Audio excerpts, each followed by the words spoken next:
Bonjour à tous. Oui, alors pour ceux qui posent des questions, que se passe-t-il chaque semaine dans le monde agricole avec tous les agriculteurs en difficulté?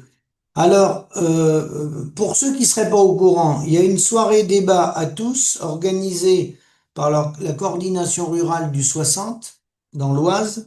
Donc, je serai présent à cette soirée débat. Donc, vendredi 29 mai 2026 à 19 heures, 8 rue du Valéran à Roy-Boissy. Voilà. Donc, en général, ce qui se passe, c'est que là, il y a une soirée débat sur les problématiques agricoles, évidemment. Et puis, trouver des solutions pour orienter les gens, tous ceux que c'est possible, vers les circuits courts. On va parler de ça, pas que de ça, mais entre autres beaucoup de ça. Et je profite de ce déplacement, puisque quand on fait des déplacements comme ça, on les regroupe avec d'autres rendez-vous. Et là, c'est le cas avec des avocats sur Amiens, sur des dossiers, bien sûr, d'agriculteurs en difficulté. Alors, quels sont les agriculteurs en difficulté? Alors, je peux vous dire que sur une période glissante, parce qu'il y a des dossiers qui sont plus anciens, mais qui des fois arrivent au bout, s'arrêtent et d'autres redémarrent. Il y a un turnover en plein, ça n'arrête jamais. Il y a un turnover que j'ai répertorié des gens actuellement que je suis comme moi. Je parle de comme moi, je parle pas des autres, hein, que je suis. Alors c'est entre 110 et 120 en permanence. C'est-à-dire, j'en prends entre 4 et 6 par semaine. Il y en a d'autres après qui s'arrêtent. D'accord? Parce que ça dépend ce que c'est. Il y a des liquidations judiciaires. Il faut aller dans les tribunaux. Un peu dans toute la France, mais il faut aller dans les tribunaux. C'est les contacts avec les avocats, les mandataires, redressement, pas que, conciliation amiable aussi, beaucoup, le plus possible quand on peut. Et puis des dossiers de liquidation avec passage en cour d'appel. Donc quel est ce qui vient en numéro un? Ce qui vient tout en bas, c'est du conflit de voisinage. Sur 100, il peut y en avoir un ou deux. Voilà. On va pas se mentir, c'est ça. Après, bah, c'est économique. Donc, c'est les banques, la MSA, les fournisseurs, pour faire vite, hein. Tous les fournisseurs, coopératives, etc.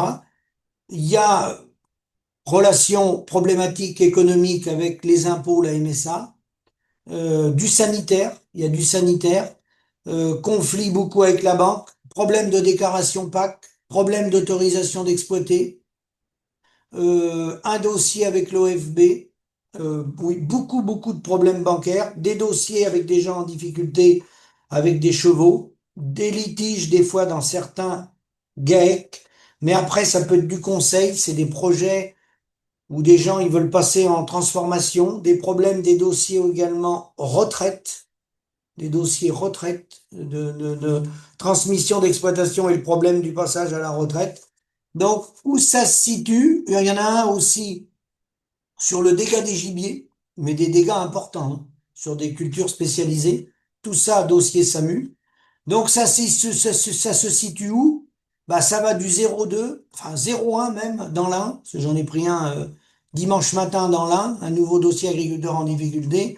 Le 0,1, le 0,2, l'Aisne, l'Ardèche, le 0,8, le 0,9, le 14 de Calvados, le Cantal, dans l'ordre des numéros, hein. Les Charentes, j'ai pris beaucoup de dossiers dans les Charentes, tribunal d'Angoulême, la Corrèze, la Bretagne, le 22, le 35, le 56, tous ces coins-là, la Creuse, le 28 également, le 29 du Conseil, ça c'est dans le Finistère, le 31 dans le Gers, des nouveaux dossiers également, le 33, donc l'île-et-Vilaine aussi, pas mal, un peu le 36, l'Indre-et-Loire, le 42. Alors dans le 43 actuellement, j'en ai trois. J'en ai un qui revient à peu près par mois, un nouveau dossier. En Loire-Atlantique, évidemment, le 47, le 48, le Maine-et-Loire, beaucoup aussi la Manche, beaucoup la Vendée et la Mayenne, beaucoup. La Vendée et la Mayenne, la Meuse, le Morbihan, ouais. Le Nord, le 59, le 62, l'Orne, voilà, dans l'Orne, hein. Lyon, j'en ai à Lyon, Saône-et-Loire, agriculteurs en difficulté, bien sûr les Deux-Sèvres, Les Deux-Sèvres, oui, les Deux-Sèvres, mais également, je voulais dire la Sarthe, le 73 aussi. Alors, dans les régions céréalières aussi maintenant, le 77, le 80, le 60 des céréaliers en difficulté. Là, j'en ai pas. Le 81, le Tarn-et-Garonne, donc la Vendée, je l'ai déjà dit, et puis la Vienne, également la Vienne. Donc voilà les dossiers. La plupart, donc c'est confidentiel, donc bien sûr on donne pas les noms, sauf si les gens veulent faire des vidéos, mais les gens veulent pas faire les vidéos, et je les comprends, parce que c'est souvent des dossiers, même s'ils sont amiables.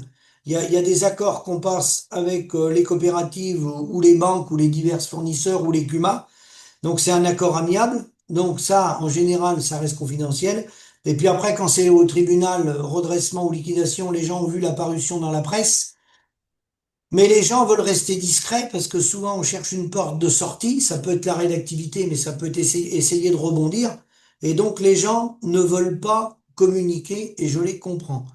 Mais mon résumé, ben, c'est de vous dire que tous ces gens-là, on leur donne toutes les informations qu'on peut leur donner, s'ils peuvent changer de modèle, s'ils peuvent arrêter, sachant que c'est toujours eux qui prennent la décision, hein.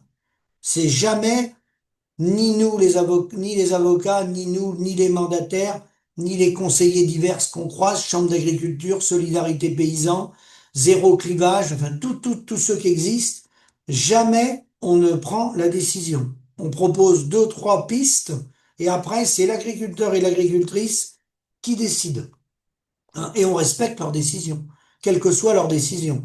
Hein. Voilà, c'est normal, hein, c'est eux qui décident. Et donc ces dossiers-là, bah, c'est des dossiers plus ou moins lourds. Il y en a qui sont moins lourds parce qu'ils peuvent se régler plus ou moins à distance aujourd'hui avec les moyens qu'on a, surtout quand c'est du conseil ou s'il faut bifurquer l'exploitation sur un autre modèle agricole, on arrive, pas toujours, hein, attention, il y en a que souvent ceux qui échouent, c'est soit l'agriculteur, il veut rester campé dans une solution qui va déboucher sur rien, mais ça, c'est à lui qu'appartient la décision. Donc, il finit par tomber totalement. Soit ils ont appelé beaucoup trop tard. C'est des dossiers qu'aurait fallu qu'ils soient pris, je dirais, il y a 2 ans, voire même plus que ça. Donc, s'il appelle trop tardivement, on peut rien faire. Et même il appelle en temps et en heure, il est possible on puisse rien faire non plus, parce que de toute façon, quand il n'y a pas de rentabilité économique, vous allez un peu gagner du temps, mais vous n'allez pas résoudre le problème, hein. Ça, c'est clair et net et précis. S'il n'y a pas de rentabilité sur l'exploitation, qui n'est pas de la faute à l'agriculteur, hein. Attention, hein. Attention, hein. C'est le contexte qui nous amène là. S'il n'y a pas de rentabilité, bah, vous gagnez du temps, on fait des aménagements, on rencontre les différents interlocuteurs, mais on n'ira pas plus loin. L'exploitation, si elle n'est pas rentable, malheureusement, il n'y a pas de solution. Alors des fois, on réduit la voilure, on fait des cessions d'actifs pour essayer de redémarrer avec une exploitation plus petite. Des fois, ça marche. Des fois, ça marche pas. Il y a le problème dans dans les sociétés GAEC ou autres, la mésentente entre les associés qui vient s'engendrer dans ces difficultés-là, ou les divergences dans les couples. Et bah, c'est tout un ensemble qui fait que, au bout du bout, c'est toujours les agriculteurs qui font un choix, et un choix qui est pas facile à faire, parce que c'est un choix entre une solution bonne. Il n'y a pas de bonne solution dans certains dossiers. Il y a que des solutions plus que moyennes.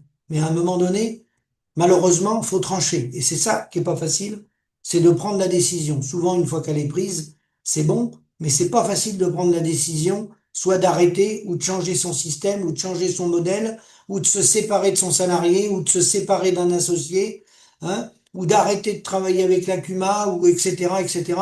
C'est des décisions très difficiles à prendre, ou de fermer un poulailler, ou aller travailler à l'extérieur, être double actif, c'est des décisions très difficiles à prendre. Voilà, donc je voulais juste vous faire un point pour vous dire que moi, sur moi seul, sans parler des autres personnes qui gèrent, moi seul, ça tourne entre 110 et 120, là tout de suite je vais en avoir 112. Alors dans 2 mois, je peux en perdre 10 parce que ça arrive enfin et ils ont plus besoin de conseils, donc je peux en perdre 10 ou 18, mais je vais les récupérer dans les semaines à venir. Voilà, donc ça reste toujours sur un schéma comme ça, de gens qui, les dossiers reviennent en permanence. Voilà. soit devant les tribunaux, soit devant les conseillers des chambres d'agriculture, etc. Donc, je vous remercie, c'était pour vous faire un point sur la situation. Donc, tout ça n'existerait pas, ou à la marge. Je dis pas qu'il y en aurait zéro, mais si on avait un prix de souveraineté nationale et que les gens gagnaient leur vie, hein, et qu'on avait, ça c'est le point numéro un le plus important, après adapter le tertiaire et la réglementation par rapport à notre métier, bah, je dirais que il y en aurait très peu. Il y aurait que les accidents. Il y aurait les cas, j'en ai un actuellement, qui est un cas qui ressemble un peu à une expropriation, où on peut pas faire reconnaître le droit au bail. C'est un problème, un très gros dossier, très très gros dossier, hein. Et ça aurait existé même s'il n'y avait pas la crise économique, parce que c'est un cas assez exceptionnel. Mais à part ces cas-là, il n'y aurait pas tout ce travail-là si on gagnait notre vie dignement. L'enjeu, il est là, c'est gagner sa vie dignement. Et on n'aurait pas tous ces problèmes-là. Il n'y aurait pas besoin de tous ces organismes-là. On pourrait donner du conseil pour autre chose. Il y a plein de choses à faire, hein, en agriculture. Mais on n'aurait pas besoin d'être sans arrêt à la ramasse comme ça, avec les agriculteurs en difficulté, parce que le modèle est complètement déséquilibré. Et là, vous le voyez, dès qu'il y a un coup de chaud, dès qu'il y a une inondation, dès qu'il y a... Tout de suite, ça y est, ils tirent la sonnette d'alarme. Pourquoi? Parce que en année, entre guillemets, bonne, ce qu'on appelle une année bonne, en termes de climat, les gens font pas de marge. Ils essayent de reboucher les trous qu'ils ont fait avant. Donc ça peut pas fonctionner, c'est tout. Je vous remercie, à bientôt.